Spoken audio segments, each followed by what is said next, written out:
Bien, a continuación tenemos las píldoras de formación del profesorado y accesibilidad universal, que recoge, por una parte, la necesidad del profesorado de desarrollar competencias profesionales necesarias para transformar su aula y, por otro, la necesidad de conocer y utilizar apoyos técnicos, tecnologías avanzadas y adaptadas a las necesidades específicas, especialmente las dirigidas al acceso universal del aprendizaje y de la participación. Tenemos el placer de contar para la presentación de estas píldoras con Ramón López, catedrático de Teoría e Historia de la Educación y vicerrector de Políticas de Formación y Calidad Educativa de la Universidad de Valencia, que también ha participado en el comité científico de este congreso. Además, es un gran impulsor de la innovación educativa en el ámbito universitario y, en especial, en relación a la formación del profesorado. Gracias, Mabel. Bienvenidos a todas y todos. Si les parece, vamos a comenzar porque llevamos el tiempo ya un poquito justo de esta mesa que, como ha dicho Mabel, está fundamentalmente vinculada a temas de formación de profesorado y accesibilidad universal. Yo voy a intervenir simplemente un par de minutos y luego mi papel es presentarles a las personas que van a hacer y presentar su comunicación.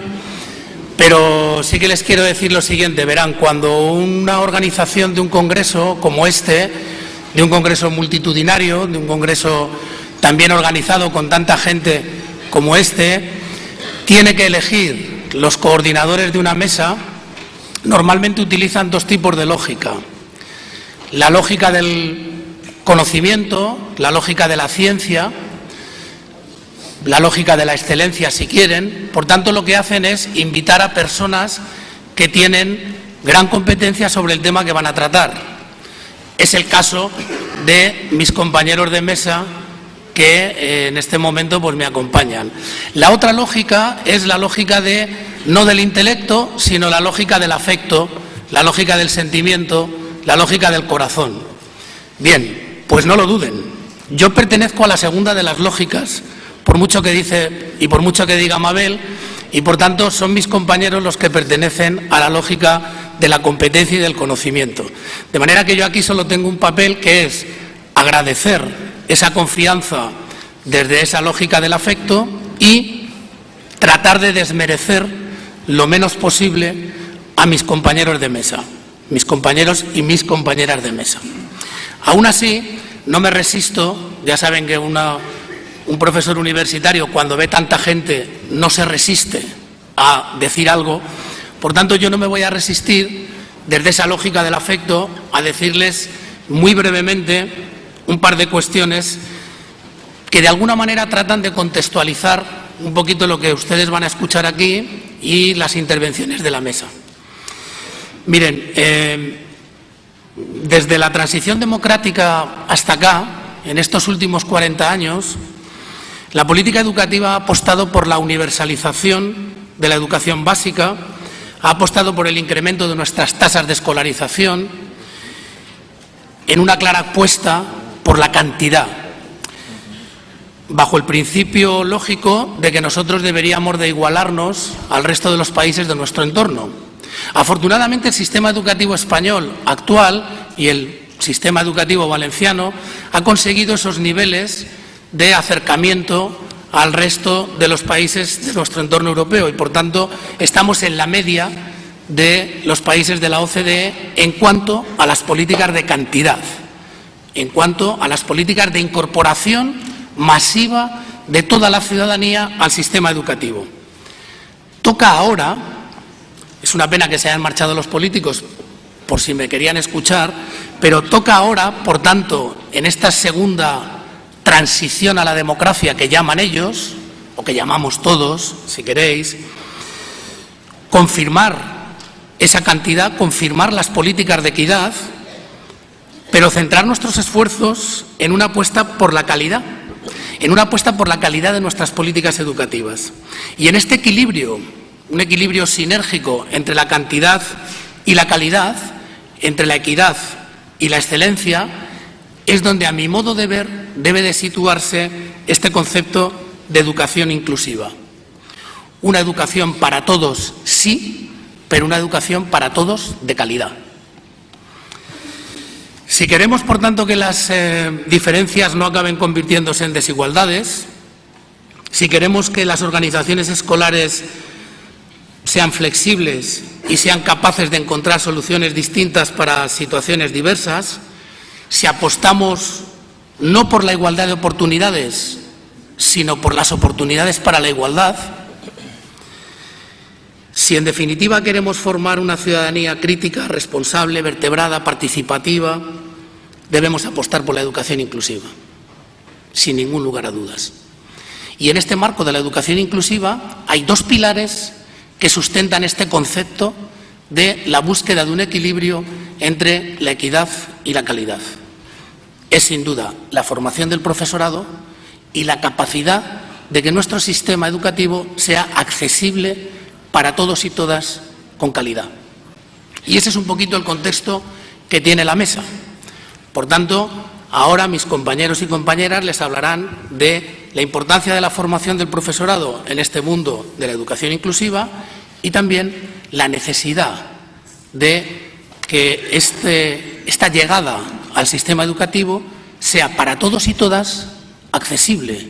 Y, por tanto, trabajemos por hacer, sin duda, más accesible, más dulce, más acogedor el sistema educativo a aquellas personas que tienen algún tipo de discapacidad funcional y que, por tanto, no tienen las mismas posibilidades que los demás y que las demás. Me acompañan en la mesa y es la primera persona que va a tomar la palabra en el marco de los primeros pilares de la importancia de la formación del profesorado, la profesora Coral Elizondo, que es directora del Centro Aragonés de Recursos para la Educación Inclusiva. Yo quiero a Coral darle la bienvenida, de paisano a paisano, porque yo también soy aragonés, y darle la bienvenida a Valencia, a la Universidad de Valencia, por lo que a mí toca, y, por supuesto, a este Congreso de Educación Inclusiva. Coral.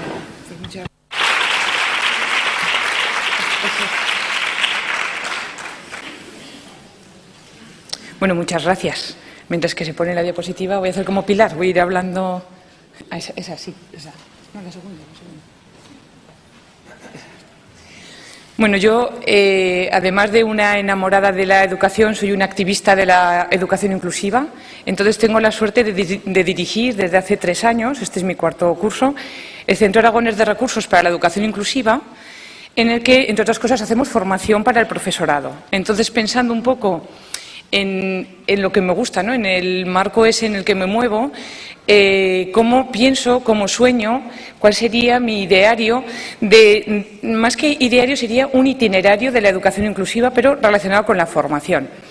Yo lo concibo así, como unas matrioscas, ¿no? Si tenemos en cuenta las dimensiones del índice, iríamos encajando lo que serían los contextos, lo que sería la organización del centro y lo que serían las prácticas inclusivas. Entonces, en muy poquito rato, porque además voy a ser muy rápida, es lo que voy a desgranar. Vamos a tomar como referencia las dimensiones y entonces en la primera yo me planteaba qué formación necesita el profesorado y las familias, y aquí incluyo las familias, y lo han dicho antes las compañeras cuando hablaban de grupos interactivos, que me ha encantado, para que un centro sea inclusivo. Entonces, estaría encajado dentro de la dimensión de culturas inclusivas y yo lo concibo como tenemos la formación, el objetivo final es lo que he puesto ahí, crear comunidades escolares seguras, colaboradoras y acogedoras. Aquí estaría lo que hemos visto antes del efecto Pigmalión y estarían todas estas otras propuestas que he puesto ahí para la formación del profesorado. Porque yo lo que sí que me he dado cuenta es que desde los CIFES, que se llaman Aragón, o CEFIDES, que se llaman aquí en Valencia, hacemos mucha oferta. Cuando yo estaba en el aula, tú recibes mucha oferta, pero no sabes encajar estás haciendo pues, grupos interactivos, o otra vez te proponen aprendizaje cooperativo, otra vez te proponen…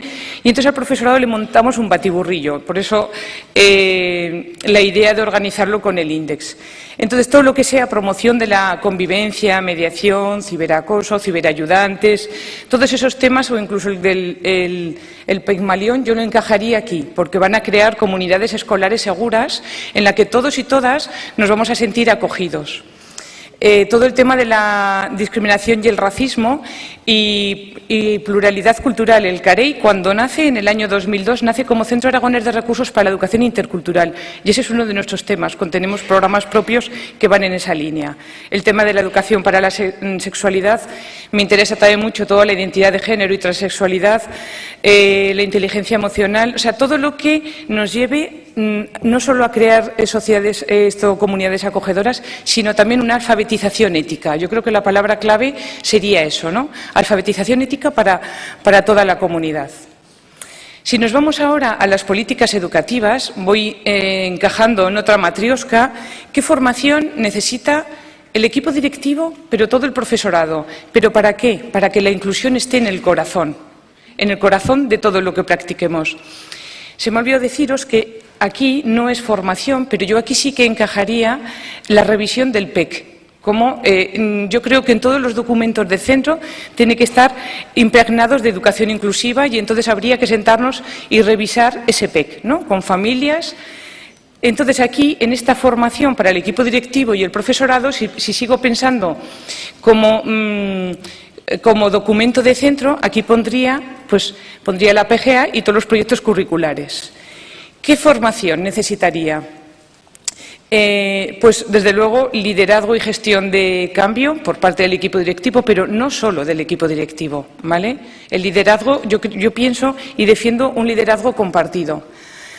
Comunidades profesionales de aprendizaje, organización escolar inclusiva, y aquí sí que es fundamental, y eso se refleja en nuestros documentos internos de centro, que los apoyos sean inclusivos, que los horarios no sean tan rígidos, que los espacios sean más flexibles, más inclusivos. He metido a los orientadores, como no, yo soy orientadora. Orientar es transformar, ¿no? Eso es fundamental. La visión que tenéis muchísimos de los orientadores de aquí, porque en el Twitter os sigo, todo lo que sería la cultura de la evaluación, un cambio fundamental. La auto y la coevaluación, que la evaluación esté dentro del proceso de aprendizaje, que no lleguen a clase y vomiten lo que han aprendido. He puesto el tema de los colegios ecoeducativos, porque cada vez somos más los centros que hacemos ese tema del reciclado, de los huertos escolares, todo lo que sea. Y la gestión dinámica de los patios del recreo me parece fundamental. O sea, el que nuestros patios de recreo no sean lugares de sufrimiento para algunos alumnos y alumnas, sino que sea un sitio de aprendizaje. El uso pedagógico de los espacios es lo que pondría también aquí. Y por último, y ya termino, sería ¿qué formación necesito yo como docente para que mi aula sea un aula inclusiva? Aquí estaríamos hablando si hablamos de documentos, de nuestra programación de aula. Entonces, en las prácticas, yo siempre hablo de la personalización y del enriquecimiento, pero para todo el alumnado. Parece que el enriquecimiento lo asociamos a las altas capacidades, yo lo asocio a todo el alumnado. Aquí he puesto algunos ejemplos, pero se podría poner muchísimos más. Es en los que más me manejo yo impartiendo formación. Sería el aprendizaje basado en proyectos a través de las inteligencias múltiples. Me diréis, ¿y por qué has puesto inteligencias múltiples? Porque yo creo que las inteligencias múltiples democratizan la inteligencia. Ya no es la inteligencia cuestión de unas personas solos, unos tienen un CI, otros tienen otro CI, sino que todas las personas, todo el alumnado, todos somos inteligentes y todos tenemos algo que aportar. Entonces, si a la hora de programar tenemos en cuenta, a la hora de programar un proyecto, tenemos en cuenta esas inteligencias, igual que tenemos en cuenta habilidades de pensamiento de orden superior, no solo de orden inferior, estamos haciendo una práctica inclusiva.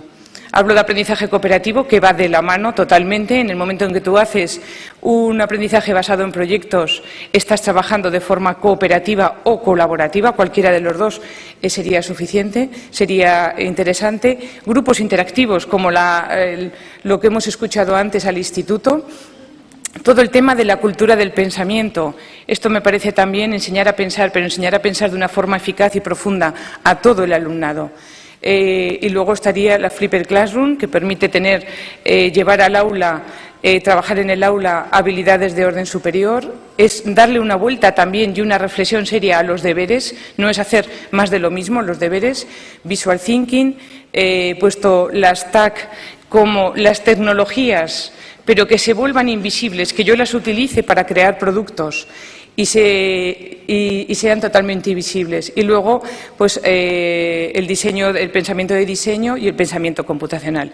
Esto es así, a grandes rasgos, lo que yo concibo de educación inclusiva. Yo sueño en un itinerario formativo que pasase por todo eso y que cada vez que tú haces una de estas tareas o de estos cursos, pues tu itinerario te fuese poniendo gadget o lo que sea, ¿no? Es como cuando la Expo de Zaragoza, que nos iban sellando el pasaporte cuando visitabas un stand, pues aquí sería igual, un itinerario formativo en educación inclusiva. Y muchas gracias, eso es todo.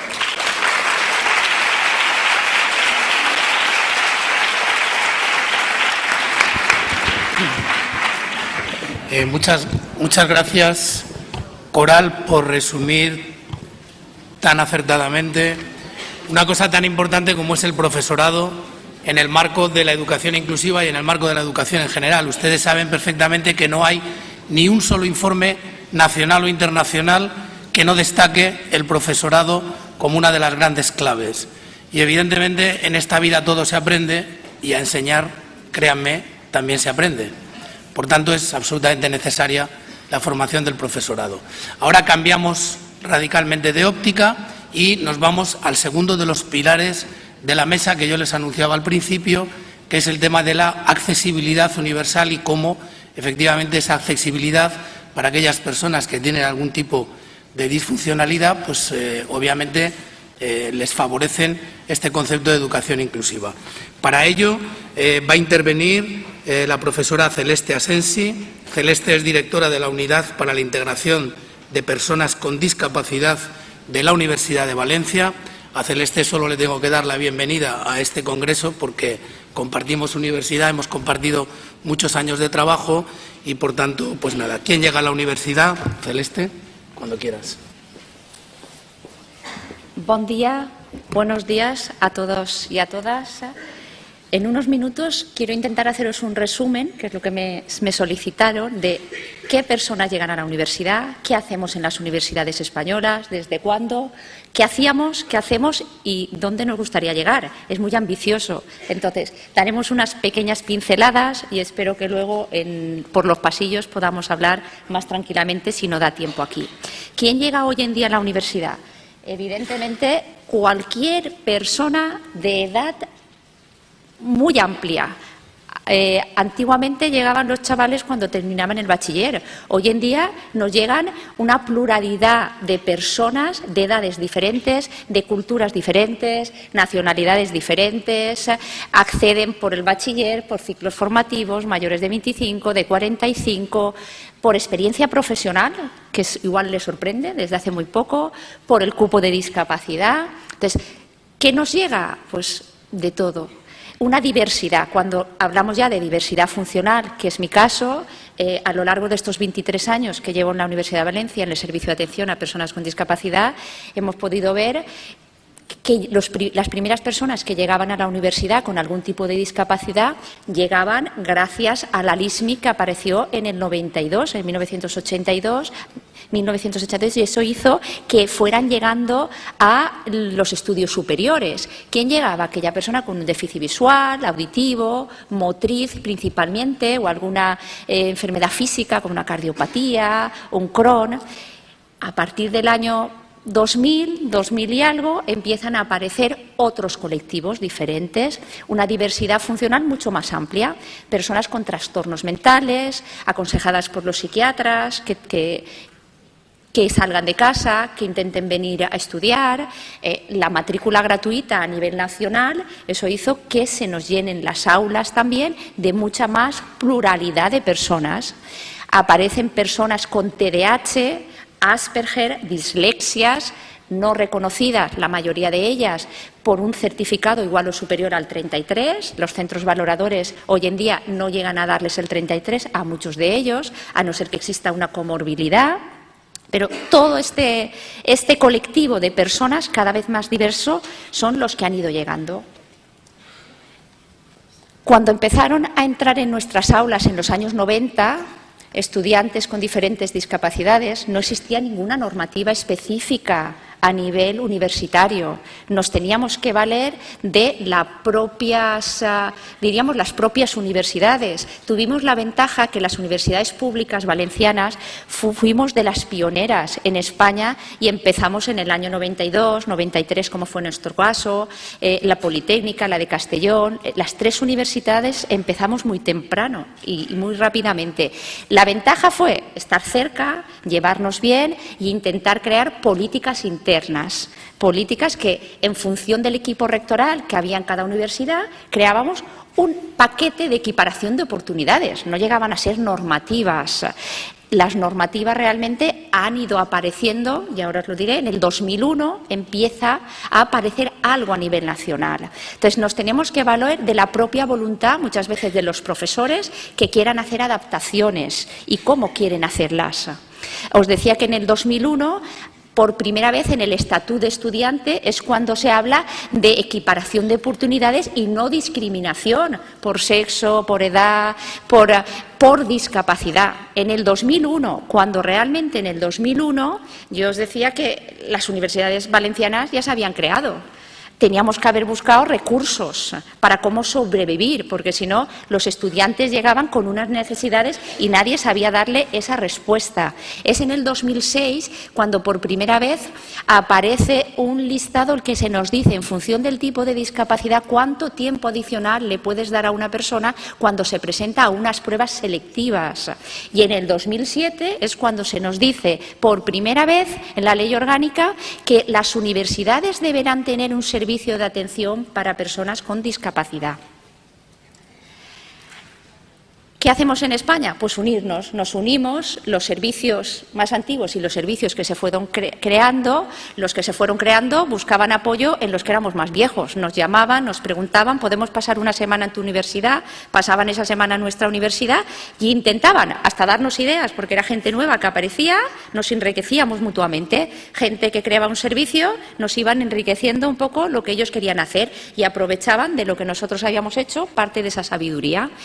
Nos hemos creado una red de servicios de apoyo a personas con discapacidad a nivel estatal y algunas comunidades, como es Barcelona o Valencia, nosotros hemos creado también nuestra pequeña red. Nos reunimos una vez al año a nivel nacional y en la Comunidad Valenciana las universidades públicas y luego se han unido las dos privadas, a veces también vienen con nosotros y nos reunimos de 3 a 4 veces al año, con el objetivo de intentar dar los mismos servicios, porque como cada universidad, en función de los apoyos rectorales que tiene, ha ido ofreciendo unos apoyos, unos servicios diferentes, nos gustaría que quedara unificado, porque si no, tenemos estudiantes que vienen a la Universidad de Valencia y son de Castellón, de Albacete, de Madrid. Si existiera una regulación, realmente la gente no se vendría a estudiar a Valencia porque tiene esta universidad una solera de 23 años.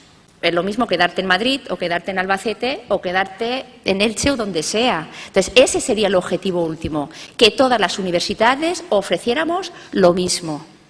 Es cierto que todas las universidades tenemos el mismo objetivo y el objetivo va a ser siempre garantizar el principio de igualdad de oportunidades. Esto es lo mínimo. Y los últimos años ya no decimos equiparación de oportunidades, eso ya lo damos por hecho. Decimos que nuestros salones, que nuestras webs, que los sistemas de comunicación estén bien adaptados. Por ello, existen dos objetivos principales: garantizar el principio de equiparación y el principio de accesibilidad universal y diseño para todos. No podemos tener a alguien que deambule por nuestras aulas, aunque nuestra universidad tenga 500 años o más de 500 años, en el caso de la Universidad de Valencia, y que no pueda ser practicable la universidad. Tendrán que desaparecer las barreras arquitectónicas, tendrán que desaparecer las barreras electrónicas y las barreras de comunicación, como aquí tenemos intérprete de lengua de signos.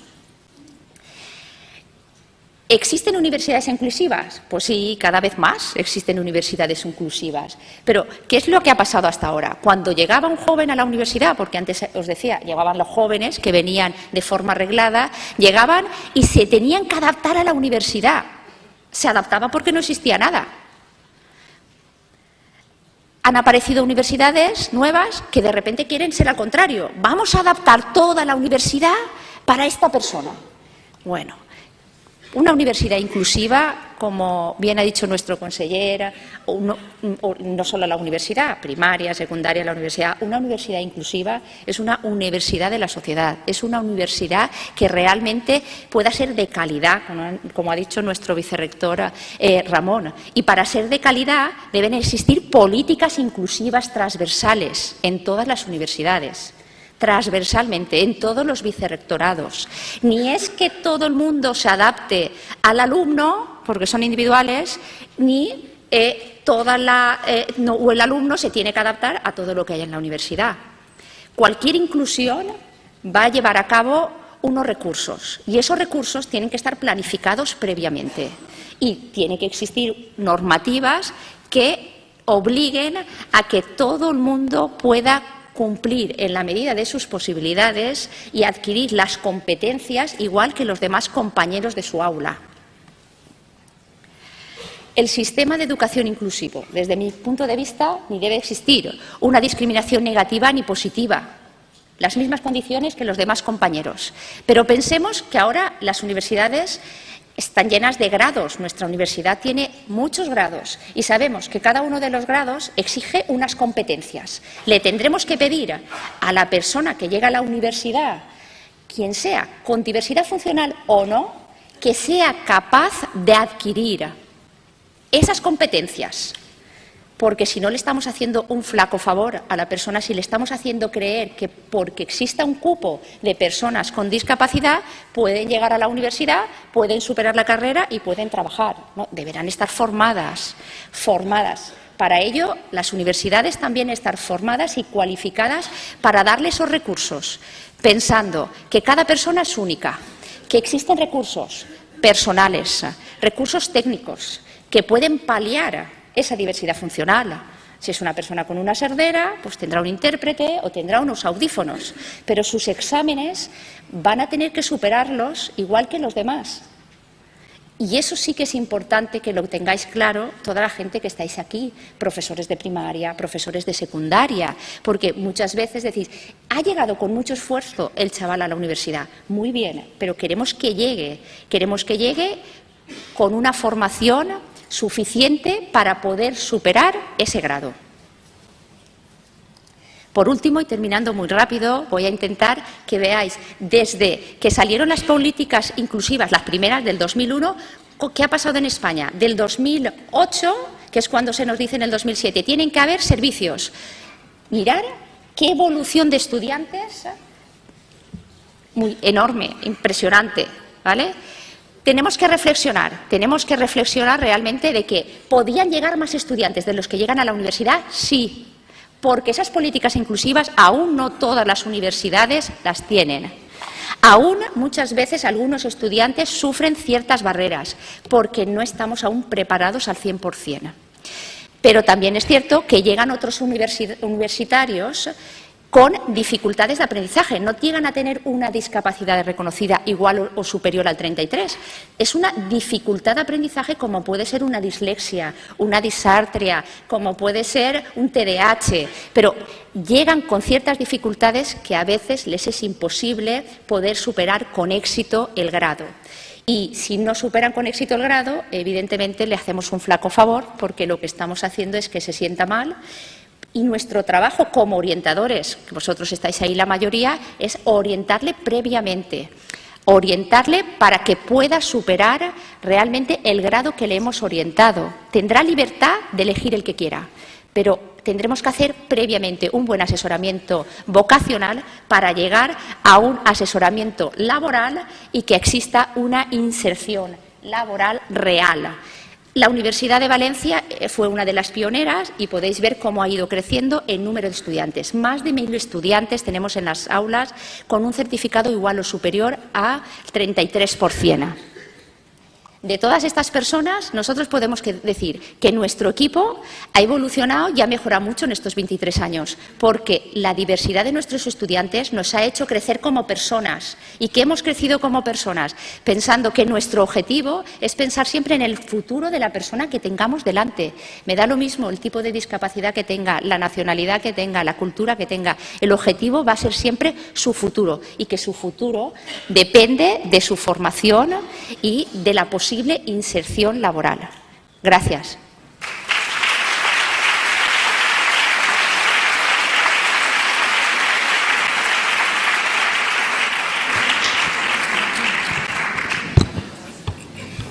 Muchas gracias, Celeste, no solo por la intervención, sino por todo el trabajo que desarrollas en la Universidad de Valencia, que como ustedes ven, pues es absolutamente de calidad en este intento, ¿no?, de buscar pues ser accesibles y hacer la universidad más cercana y más próxima a todos y a todas, sobre todo a aquellas personas que tienen algún tipo de diversidad funcional o simplemente de dificultad.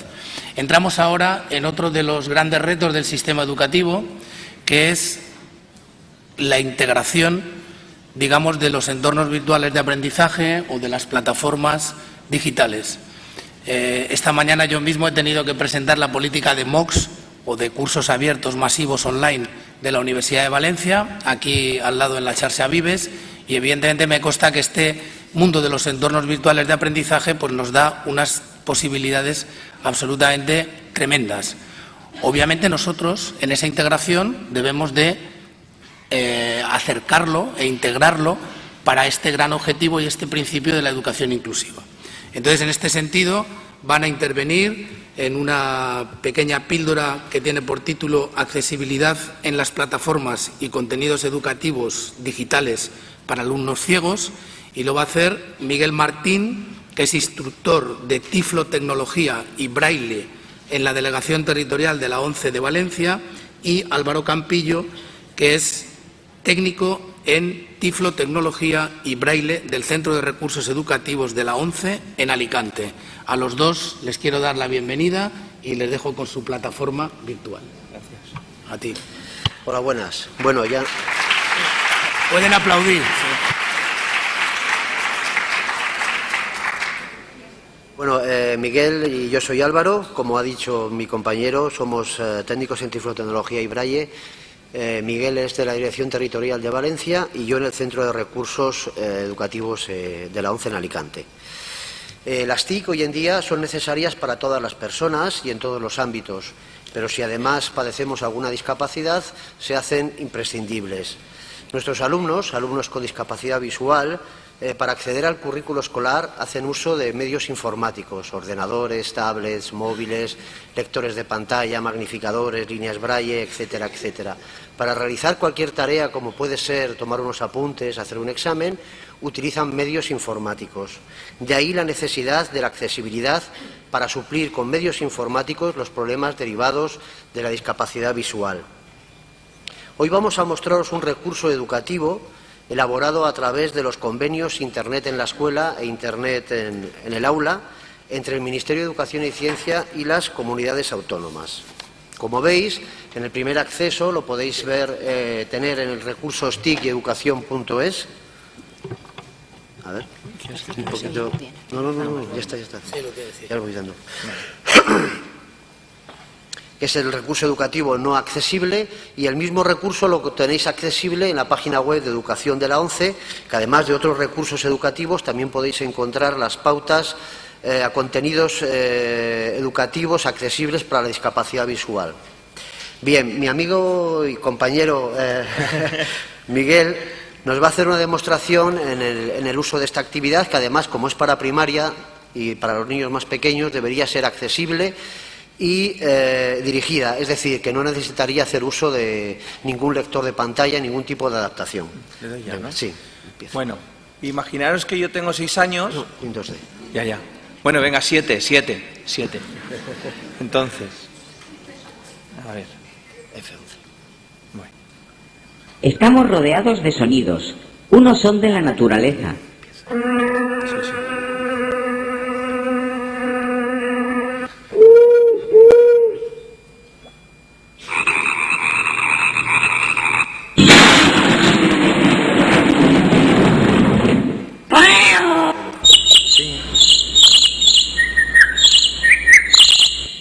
Y otros, los artificiales, son de cosas que el hombre ha hecho con sus manos.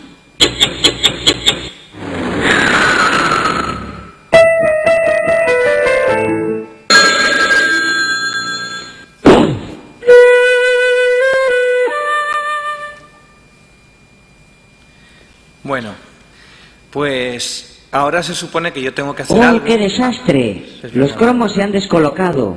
Ayúdame a colocar cada uno en su página.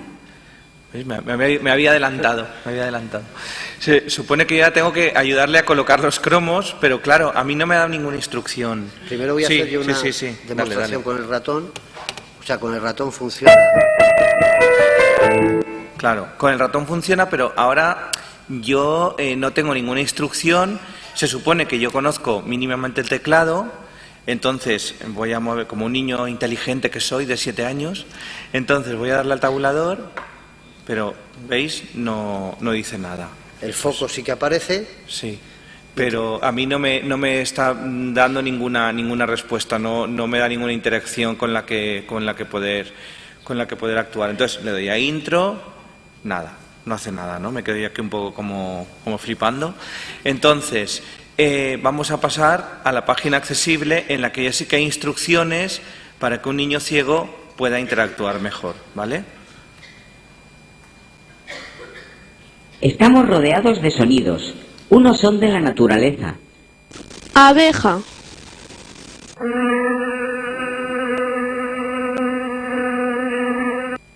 Búho. Rana. Trueno.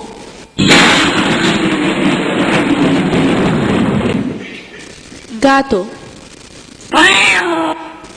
Pájaro.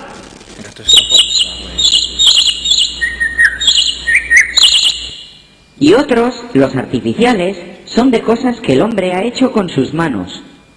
Reloj. Coche. Piano. Teléfono.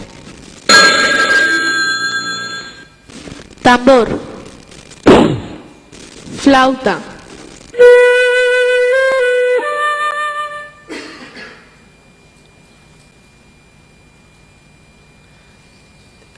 ¡Oh, qué desastre! Los cromos se han descolocado. Ayúdame a colocar cada uno en su página. Puedes hacerlo con el ratón o pulsar flecha arriba para hacerlo con el teclado. Nuevamente comienzo yo con el ratón. Ahora ya al situar el foco, ya me indica y lo arrastro. Entonces, yo a partir de aquí puedo seguir. Si yo le doy al tabulador, ¿veis? Y, por ejemplo, yo le voy a dar a una de las flechas, ¿vale? ¡Bravo! Es un sonido artificial. Bien. Vale, sigo. Sigo.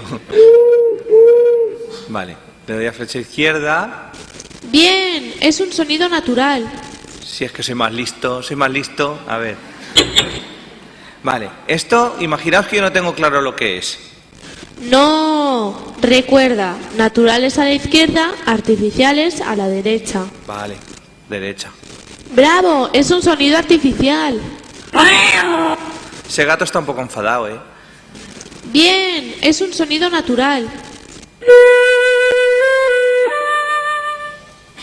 ¡Bravo! Es un sonido artificial. Bien, es un sonido natural. ¡Bravo! Es un sonido artificial. Bien, es un sonido natural. ¡Bravo! Es un sonido artificial. Bien, es un sonido natural. Es un sonido natural. ¡Bravo! Es un sonido artificial. Bueno, entonces veis que ya un niño ciego, con las mínimas instrucciones que le da la actividad, podría llevarla a cabo, ¿vale? Entonces, no se trata tanto de no ser capaces o de tener una discapacidad que de alguna manera la tenemos, bueno, o una capacidad diferente si queréis, ¿no? Pero con los medios adecuados sí que es posible que una persona discapacitada pueda llevar a cabo las mismas actividades que una persona con todas las capacidades supuestamente bien determinadas, ¿no? Lo que quiero decir con esto es que la accesibilidad nos permite realizar las mismas cosas que una persona que no tiene ninguna discapacidad gracias a las ayudas adaptadas que podemos tener, ¿vale? O sea, no se trata tanto de que no seamos capaces como de tener las ayudas que nos permitan realizar esas actividades. Haz F4 y pásame a la presentación. Sí, cierro esto, ¿no? Sí, como quieras. Vale. Espérate, ya está. Vale. A ver que se ha ido el foco. Un momento. ¿Le doy al tab? No. Vale. Ya está. Bien, como ha dicho mi compañero, vemos como la misma actividad con pequeñas modificaciones puede ser trabajada por niños con y sin discapacidad visual. Ahora, el accesible para todos, ¿por qué? Bueno, en legislación sobre accesibilidad hay de todos los ámbitos, europeo, estatal, etcétera. Lo único que pedimos, aparte de que debemos de avanzar en esta legislación, es que se cumpla la que ya hay. Desde aquí animamos a nuestros políticos a trabajar en una dirección accesible y, ¿por qué no?, a comenzar por los contenidos educativos, las plataformas educativas, recordando que en la Comunidad Valenciana, nuestra comunidad, los alumnos con discapacidad visual no pueden trabajar en el mismo sistema operativo que el resto de alumnos. ¿Por qué? Por la falta de accesibilidad. Responsabilidad. No solamente los gobiernos, instituciones, etcétera, tienen la responsabilidad. Cualquiera de nosotros que creamos documentos y los vamos a compartir, tenemos la responsabilidad de hacerlos accesibles. Empezando hasta por un Word. Cualquier cosa se puede hacer accesible con facilidad. Y, por supuesto, esto supone un compromiso con la igualdad de oportunidades, la no discriminación y la inclusión educativa, lo que estamos buscando en este congreso, que nos llevará a la inclusión social. Y ya para finalizar, pues bueno, si tenéis cualquier duda, son nuestros nombres, nuestros correos, y estaremos encantados de responderos, no inmediatamente, pero responderos seguro, ¿eh? Venga.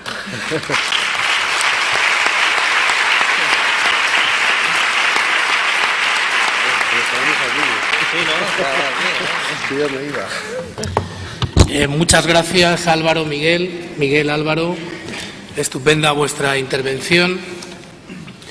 Pasamos ahora al último de los bloques.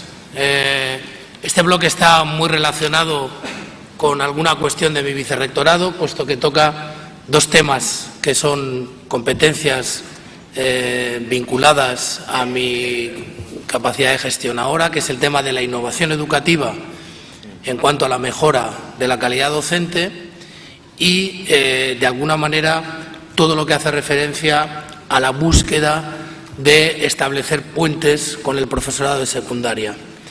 Yo soy de los que cree que la universidad en general y la Universidad de Valencia en particular ha vivido demasiado tiempo a espaldas del sistema educativo, del resto de niveles del sistema educativo, y si yo verdaderamente creo en esto que predico de que la educación es siempre una tarea compartida, pues lo que tengo que hacer es buscar esos puentes para compartirla.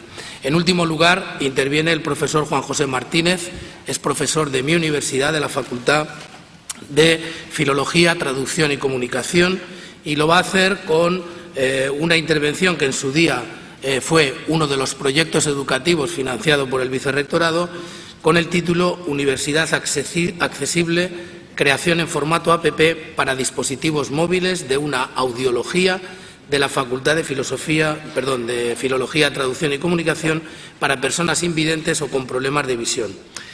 Juanjo, cuando quieras. Muchas gracias. Buenos días. En primer lugar, quisiera dar las gracias a la organización por haberme permitido estar aquí hoy con ustedes. Se está hablando muy acertadamente de educación accesible en las aulas, pero también creo que es necesario hacer posible que todos los alumnos sean capaces de llegar físicamente a las aulas. Y en ese contexto surge el proyecto que hoy vengo a comentarles. Es un proyecto que tiene su origen básicamente en dos deseos que parten de un empeño personal. Por un lado, el deseo de llevar a cabo una acción, una actividad junto con mis alumnos que no se quedara en el cajón del profesor, digamos, sino que tuviese como resultado algo que fuera real, que fuera tangible, que fuera útil en definitiva. Y esto me conduce al segundo deseo, que era el de contribuir, el de aportar algo a la accesibilidad social de los colectivos con discapacidades. De la suma de estos dos deseos surge la audioguía que hoy les vengo a comentar. Quisiera brevemente indicar el ámbito en el que esta audioguía surge, y es el ámbito de la llamada traducción audiovisual, que es la asignatura, una de las asignaturas que imparto. En la traducción audiovisual tenemos diversas modalidades destinadas a lo que llamamos la accesibilidad audiovisual. Básicamente son estas tres: el subtitulado para sordos, la lengua de signos y la audiodescripción. Precisamente es en esta tercera en la que nos hemos centrado para llevar a cabo la audioguía que hoy les quiero mostrar.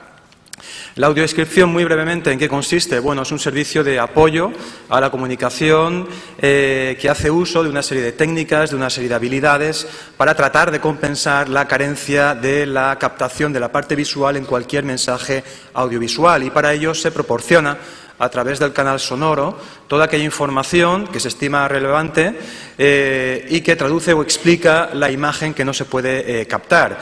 El objetivo fundamental de la audiodescripción es básicamente que el usuario con algún tipo de discapacidad visual, ya sea total o parcial, pueda percibir el mensaje que se está enviando de una manera armónica y que lo perciba de la forma más parecida a la que lo percibe una persona que puede ver.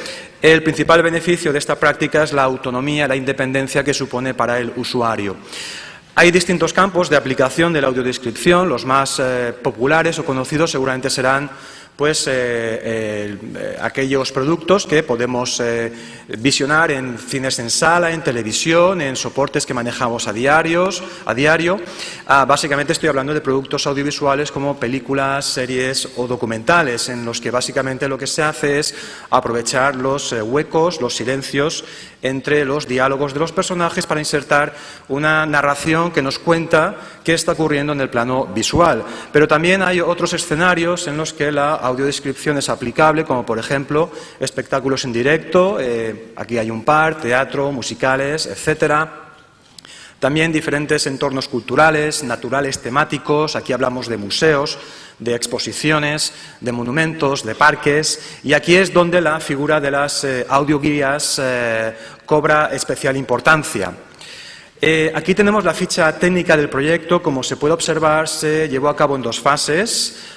Estamos hablando de bastantes meses de intenso trabajo, siempre dentro del marco, como se acaba de comentar, de un proyecto de innovación docente del subprograma Docentic financiado por el Vicerrectorado de Políticas de Formación y Calidad Educativa de la Universitat de Valencia.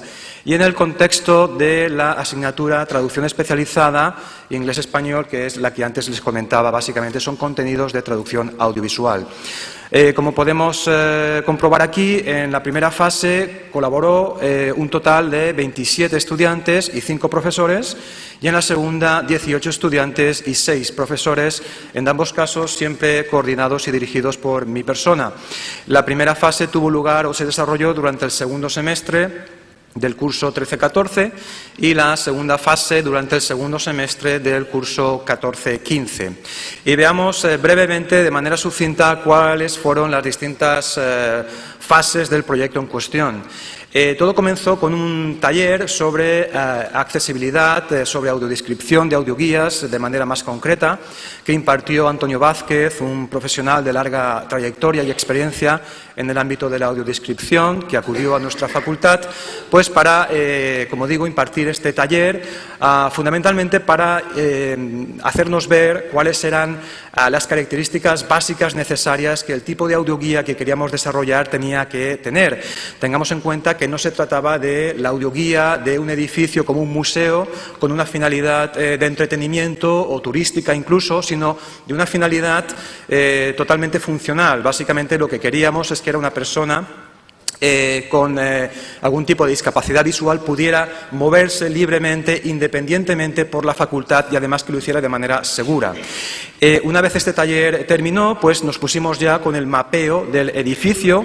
Fue una tarea ciertamente ardua y que consumió la mayor parte del trabajo. Para dicha tarea contamos con la única ayuda de unos planos de las distintas plantas de la facultad, que nos facilitó muy amablemente la propia facultad. Los planos, bueno, fueron útiles, pero hasta cierto punto, lógicamente, porque necesitábamos detallar, no diré al milímetro, pero casi, todo aquello que en el recorrido una persona se puede encontrar, con lo cual había que indicar distancias entre las diferentes dependencias, como pueden ser aulas o despachos. Había también que indicar la distancia entre, por ejemplo, diferentes obstáculos que podríamos encontrar, un extintor, una columna, un banco, una papelera, etcétera. Y eso hizo que, si bien en algunos casos pudiésemos aprovechar la propia escala del plano para hacer los cálculos oportunos y calcular distancias, en su mayor parte fue una labor, yo casi diría que artesanal, con metro en mano y midiendo distancias entre los elementos que les acabo de comentar. Tengamos en cuenta además que hablamos de un edificio de 9 plantas, con lo cual la cantidad de metros cuadrados a describir es ciertamente ingente. Teniendo en cuenta, por otro lado, que algunas plantas presentan una distribución de espacios ciertamente laberíntica. El siguiente paso fue la plasmación en texto de todo ese mapeo, es decir, pasamos a texto todo aquello que habíamos medido. Aquí tengo un pequeño ejemplo, digo pequeño cuando debería decir mínimo, porque el texto total de las 9 plantas suma más de 22.000 palabras, con lo cual estamos hablando de una labor ciertamente ardua. Una vez todo este texto estuvo terminado, pues procedimos a su corrección y edición y tras ello pasamos a grabarlo en el estudio de radio que tenemos en nuestra facultad. 2 estudiantes se ofrecieron voluntarios para locutar el texto.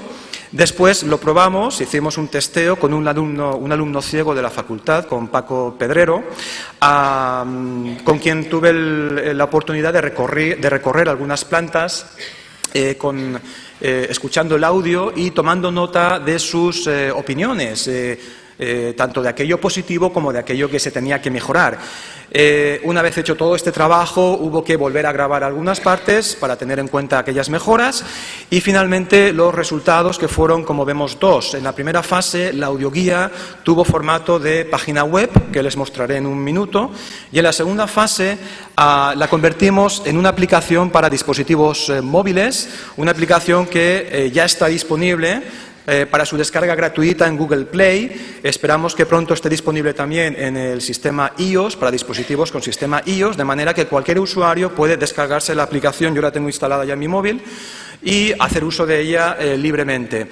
Démonos cuenta también que de momento tenemos disponible la versión en castellano.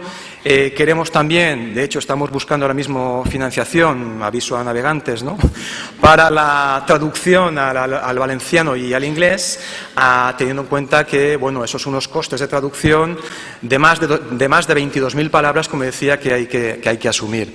Y ya termino mostrando una imagen de la aplicación en su formato web, porque es más grande, la podemos observar mejor. Fijémonos, mejor dicho, que el formato, que por cierto es muy similar al de la aplicación para el móvil, es un formato en el que ha primado lo funcional y no lo estético, por razones obvias. De hecho, por ejemplo, como vemos, aquí tenemos letras en blanco sobre fondo negro, pensando no solo ya en usuarios con visión cero, sino también en usuarios con algún tipo de resto de visión.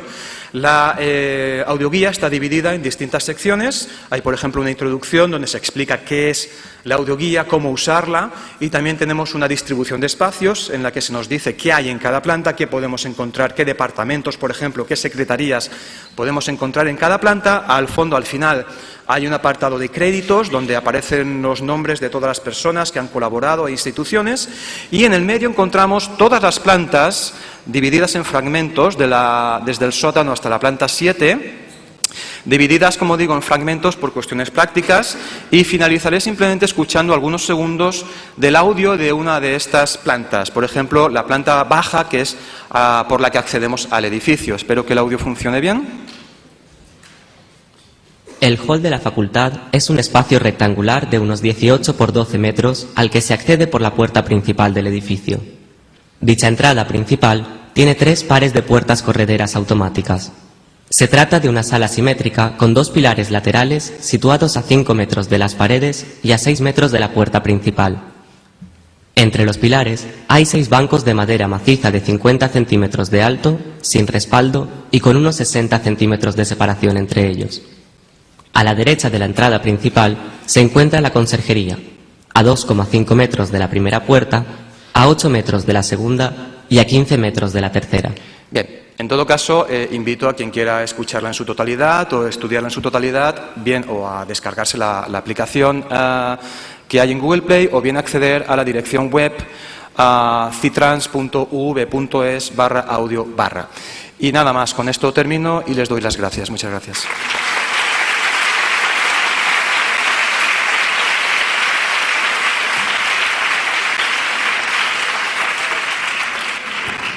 Vale. Bueno, pues entonces me dicen que yo debo de cerrar la mesa y eso es lo que voy a hacer. Voy a cerrarla agradeciendo, obviamente, a los organizadores del Congreso la invitación que nos han cursado, a las personas que hemos estado aquí en esta mesa y hemos tenido el gusto de dirigirnos a todos ustedes. Quiero agradecer, por tanto, la participación de Coral, la participación de Celeste, la participación de Miguel, de Álvaro y de Juan José Martínez, y sobre todo lo que quiero es agradecerles a todos ustedes vuestra presencia.